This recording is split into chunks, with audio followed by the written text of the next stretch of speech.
Сәлем дарын онлайн қолданушылары, бүгінгі сабақта біз сіздермен салыстыру операторларымен танысатын боламыз. Салыстыру операторлар көп жағдайда белгілі бір әрекеттерді салыстырған кезде немесе теңдіктің ақиқаттығын тексереді. Бірінші оператор ол екі теңдік. Екі операндының тең екенін анықтайды. Егер тең болатын болса, онда ақиқат деген мәнді береді. Тең емес дейтін оператор ол екі оператордың тең еместігін тексереді. Екі оператор бір-біріне тең емес болатын болса, онда true мәнді береді. Үлкен, сол жақ операнттың мәні оң жақтағы мәннен үлкен екенін тексереді. Егер сол жақтағы оперант оң жақтағы операнттан үлкен болатын болса, ақиқатты береді. Кіші, сол жақ операнттың мәні оң жақтағы мәннен кем екенін тексереді. Ақиқат болатын болса, true мәнін береді. Яғни, сол жақтағы айнымалы оң жақтағы айнымалыдан кіші дегенді білдіреді. Үлкен немесе тең. Сол жақтағы операнттың мәнін оңнан көп немесе оған тең екенін тексереді. Яғни, сол жақтағы оперант оң жақтағы операнттан кіші немесе тең болуы мүмкін. Алдыңғы сабақта біз сіздермен бұл әрекетін танысқан кезде осыған шағын тоқталған болатынбыз. Бүгін соның барлығын практикалық тұрғыда тексеріп көретін боламыз. Ең бірінші теңдікті орындаймыз. 25 2 тең 25-ке. Қазір бізде true де береді. 25 тең 23-ке. Тексереміз, бізде false береді. Себебі шын мәнінде 25 23-ке тең емес.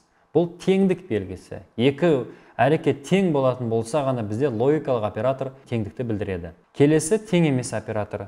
25 тең емес 25-ке. Қазір shift enter'ді орындайтын болсақ, не шығатын өздеріңіз ойланып көріңіздер. Ал біздің жағдайда ол false болады.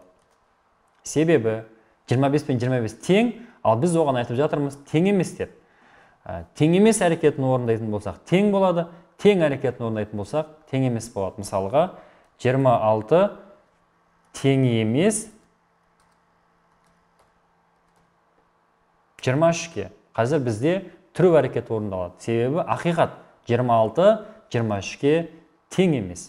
Яғни 26 23-ке тең емес. Бұл теңдік.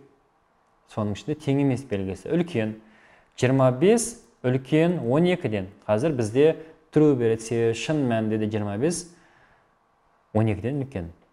Кіші 25 кіші 12-ден. Қазір бізге false мәнін береді. Себебі шын мәнінде 25 12-ден кіші емес. Үлкен немесе теңдік.